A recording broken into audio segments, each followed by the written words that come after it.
I'm tired of the other women. I'm tired of him using me. For 2 months, I didn't even hear from you. Where were you? I'm overwhelmed, man.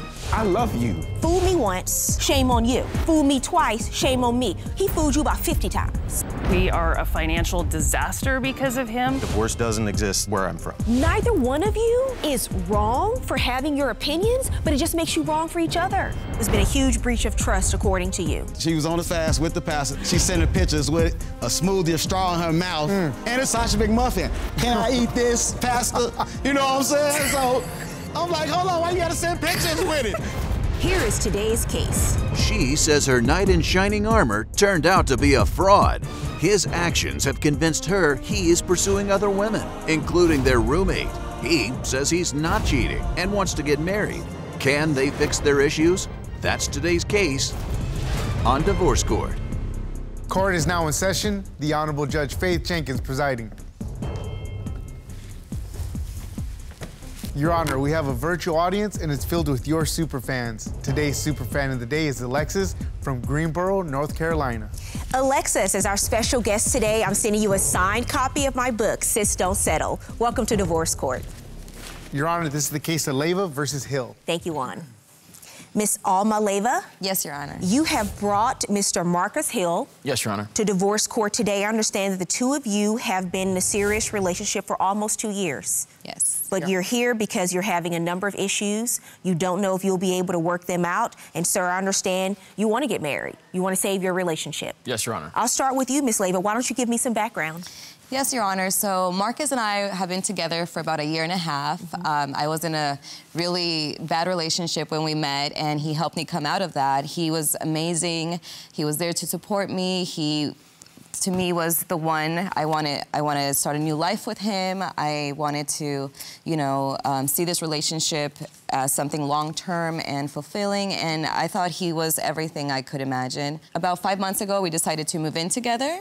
And there was a lot of red flags that got raised, and I kind of like a blindfold came off, and I'm not sure if I want to continue with this or not.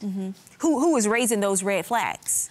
His actions, Marcus's actions, basically. What do you have to say about this, Mr. Hill? At the end of the day, I think that what she says does bear some truth. At the same time, I do think and feel that it's a bit she's overreacting about. Well, I don't think I'm overreacting, Your Honor, because after a few months of us being together, I noticed he started acting a little bit different. You know, like there's that puppy love phase everybody goes through, and then that kind of unwinds a little bit. So I noticed he started being distant, and then he was like hiding his phone. He was like texting and like going on the side to text, like making sure I'm not looking. So it kind of made me feel like there's something he's hiding in his phone. So one time he was sleeping, I went through the Instagram messages, and there was 4 women that he had been talking to, and one of them he actually texted that he wanted her phone number, or is she forever gonna keep him on the friend zone? And to me, that means he wants more than a friendship with that woman.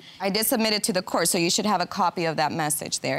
And the worst part wasn't just the words, it was the emojis he used with those words, which are the same emojis he used with me.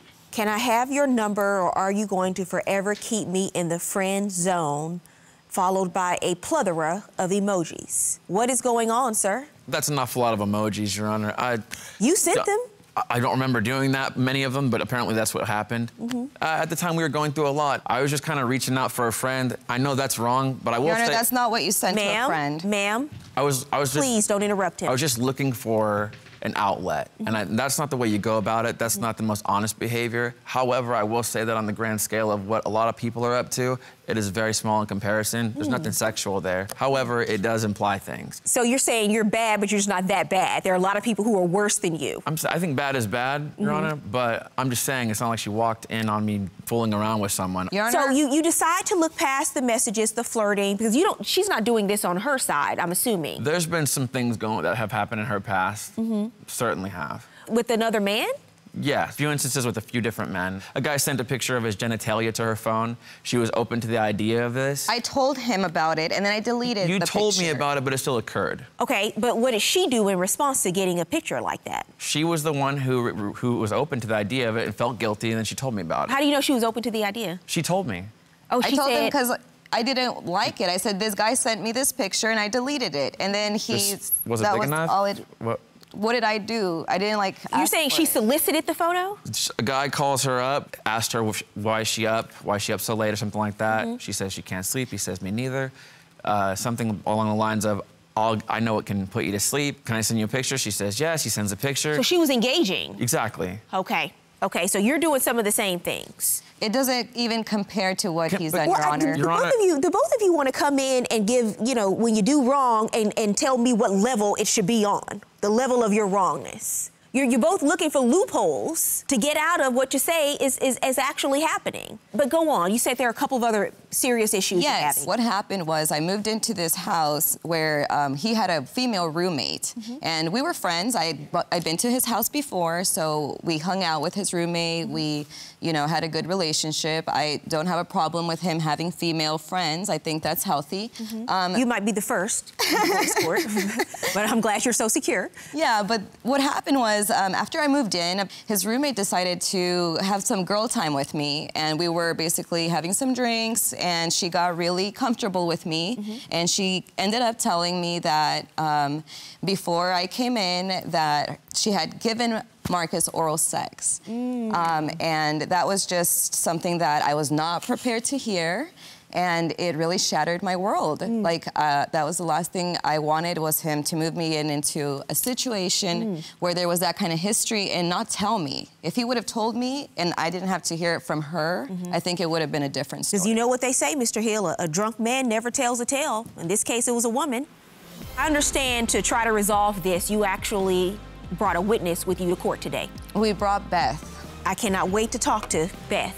You know, I've gone out with him a lot and watched him get phone numbers from girls left and right. What are you talking about, Beth?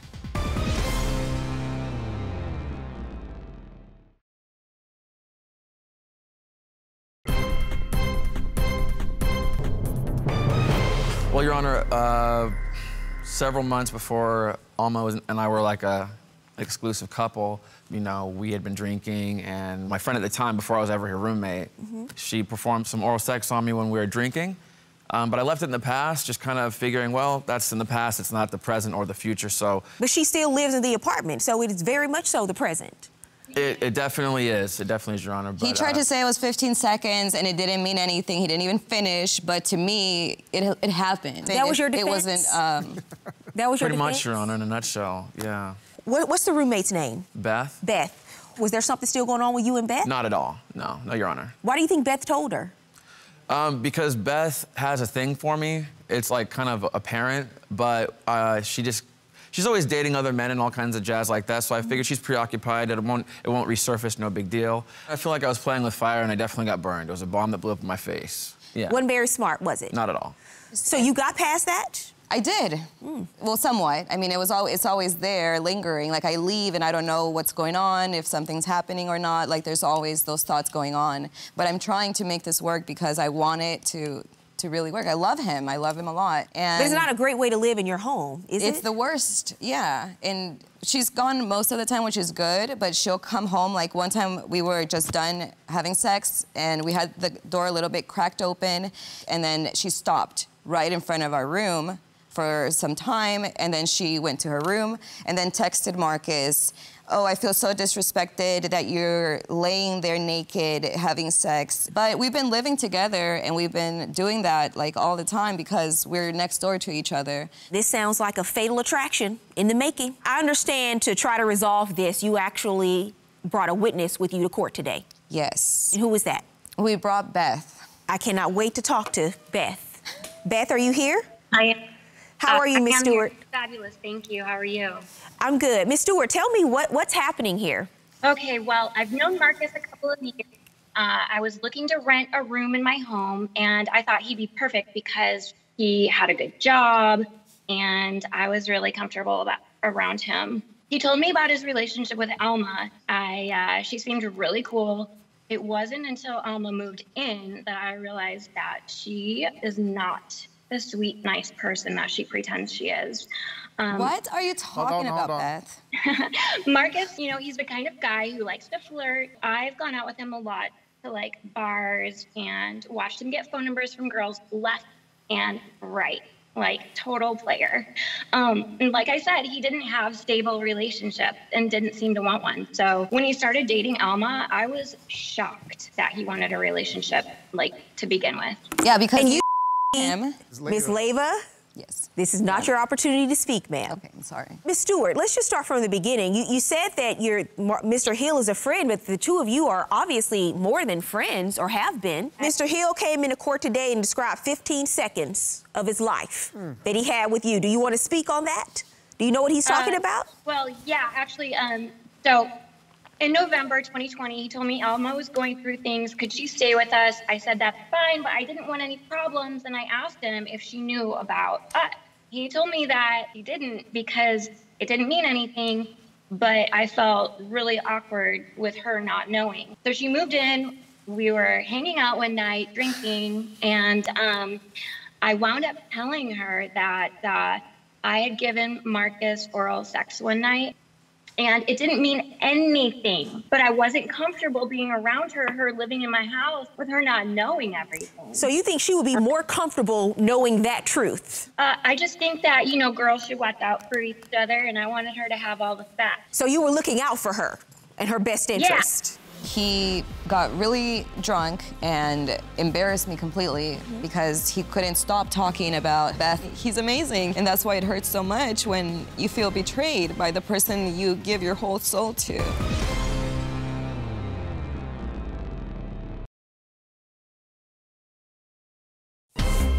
If you'd like your case to be heard on divorce court, call us toll-free, 1-877-311-2222, or log on to our website at divorcecourt.com. Miss the show? Watch full episodes on our streaming platforms and follow us on social media for exclusive content. You're a landlord, Miss Stewart, but you seem to know an awful lot about Mr. Hill's personal life. As a landlord, that's not usually the relationship I've had in the past with my landlords. You know, we were friends before I was landlord, so. So the friendship, the landlord-tenant relationship, you just seem to have a very strong opinion that Ms. Leyva is not the right woman for him. So you were shocked that she was turning out to be and that he's actually moving her in to the household. Yeah, I was shocked. You know, he's been a player, and, you know, he does better when he's single, so. You know, I don't care if they have sex, you know, everybody does, but they need to be respectful in my home. Like, going at it like animals with the door wide open. It wasn't cracked a little bit. Your Honor, that's not true. It was what? I politely confronted She them stopped with and stared at us. And that when Alma got super jealous, and she was saying that she thinks I'm jealous and I want to be with him, and I do not want to be with Marcus. That is not the case. Thank you, Ms. Stewart. I appreciate your unbiased and objective testimony here in court today. Well, thank you. Now that I've met Ms. Stewart, this relationship would never work out with the two of you living in that household with Ms. Stewart as your landlord. Your Honor, that's not the only problem, though. There's more. Okay, well, that's a big one, so tell me about the other ones. Marcus was, when I met him, he was working for a tree service. He was getting really good money. And after a few months, he decided he didn't want to do that hard labor anymore. So he quit his job. And we ended up getting some catering work and bartending work for him. I didn't realize at the time that Marcus has a drinking problem. And sometimes when you do those parties, they don't tip you out because there's not enough in the budget. So they'll give you alcohol to take home. So he got like 3 big bottles of, you know, all kinds of liquor, and that was all gone. Mr. Hill, do you have a drinking problem? I have had some excessive drinking situations that have happened in the past, but I have been trying to take care of that issue on my own, just through the grace of God, and by not touching the booze as much. It's just willpower. So you've cut back? I've cut back a lot. I'm serving it, but I'm not consuming it. You're not consuming it, Right. which is good. It's like the ultimate test, you know. If you have that kind of willpower where you can still bartend without consuming the alcohol, then it sounds like you're headed in the right direction. Recently, he got really drunk and ended up going to my friend's house and embarrassed me completely over there because he couldn't stop talking about how horrible Beth is, and it is affecting our relationship in a deep level. From what I've heard from him today, it sounds like he knows that there's a problem, and he's been cutting back significantly. And I can tell you right now, Beth being a continued topic of conversation is problematic, because anytime you're talking about somebody, it means that they're on your mind.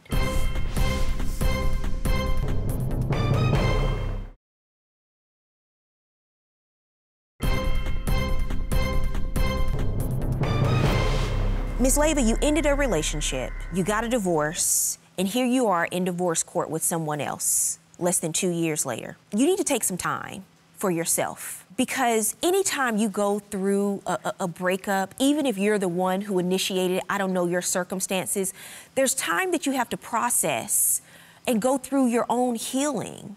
There's time you have to just grieve the relationship, because you know, the fact that it's over, that it ended, in and of itself, is painful. I know this is difficult, but I want to tell you this today because I want to speak the truth as to what I'm hearing and what I'm seeing.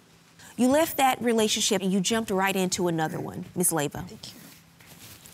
I just wanted to heal together. He's amazing, and that's why it hurts so much when you feel betrayed by the person you give your whole soul to.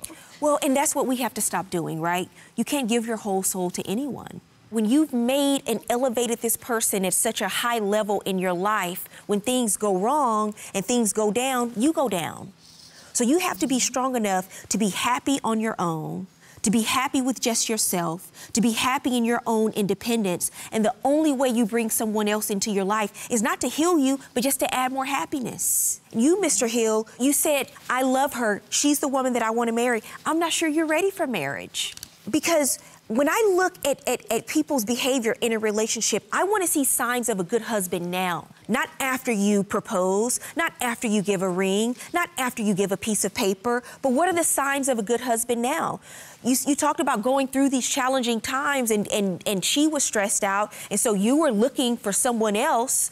Wait until you get married and you're managing a household together. There are people who come in this courtroom and make mistakes. You made a doozy when you decided to move Miss Leyva in with your landlord slash friend slash 15 seconds of pleasure. Correct. You can't do it, especially someone who's just getting out of a relationship where she said she went through a very painful experience, because that's another betrayal to her. Don't rush into another serious relationship. You are not ready for that right now.